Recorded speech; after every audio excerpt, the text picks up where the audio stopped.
Boom boom boom.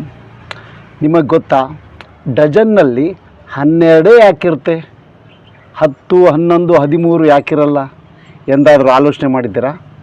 ಪ್ರಶ್ನೆ ಬಹಳ ಮುಖ್ಯವಾಗಿದೆ ಹಾಗೂ ಮಹತ್ವದ್ದಾಗಿದೆ.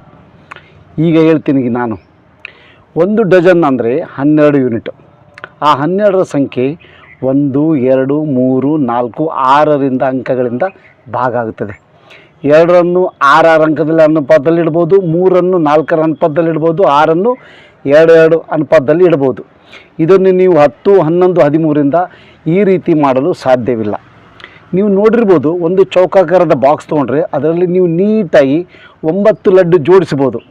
10ನೇ ಲಡ್ಡು ಇಡಲಿಕ್ಕೆ ಸ್ಪೇಸ್ ಇರೋದಿಲ್ಲ. ಅದರಲ್ಲಿ ಮೇಲ್ಗಡೆ ಇಡಬೇಕು, ಸೈಡಲ್ಲಿ ಇಡಬೇಕು, ಬೇರೆ ಕಡೆ ಇಡಲಿಕ್ಕಾಗಲ್ಲ. ಮೇಲ್ನೋಟಕ್ಕೆ ಸರಿಯೇನೂ ಕಾಣಲ್ಲ ಅದು, ಹೌದಾ? ಅದಕ್ಕೆ ಈ ರೀತಿ ಮಾಡಿದ್ದು ಡಜನ್ನ ಲೆಕ್ಕ. ಇದು ಪ್ರಾರಂಭ ಆಗಿದ್ದು ಸರಿಸುಮಾರು 1500 ಇಸ್ವಿಯಲ್ಲಿ ಆಜುಬಾಜು ಫ್ರಾನ್ಸ್ನಲ್ಲಿ. ಹಾಗೆ ನೋಡಿದರೆ ನಮ್ಮ ಜ್ಯೋತಿಷ್ಯ ಶಾಸ್ತ್ರದಲ್ಲಿಯೂ ಸಹ 12 ರಾಶಿಗಳಿವೆ. ಪ್ರಪಂಚದ 800 ಕೋಟಿ ಜನಸಂಖ್ಯೆ ಇದ್ದರೂ ಈ 12 ರಾಶಿಯೊಳಗೆ ಫಿಟ್ ಆಗಬೇಕು. ಗೊತ್ತಾಯ್ತಲ್ಲ ಫ್ರೆಂಡ್ಸ್, ಡಜನ್ ಲೆಕ್ಕ. ನಿಮ್ಮಲ್ಲಿ ಏನಾದರೂ ಸಲಹೆ ಸೂಚನೆಗಳಿದ್ದರೆ ದಯವಿಟ್ಟು ಕಮೆಂಟ್ ಮೂಲಕ ತಿಳಿಸಿ. ಜೈ ಹಿಂದ್.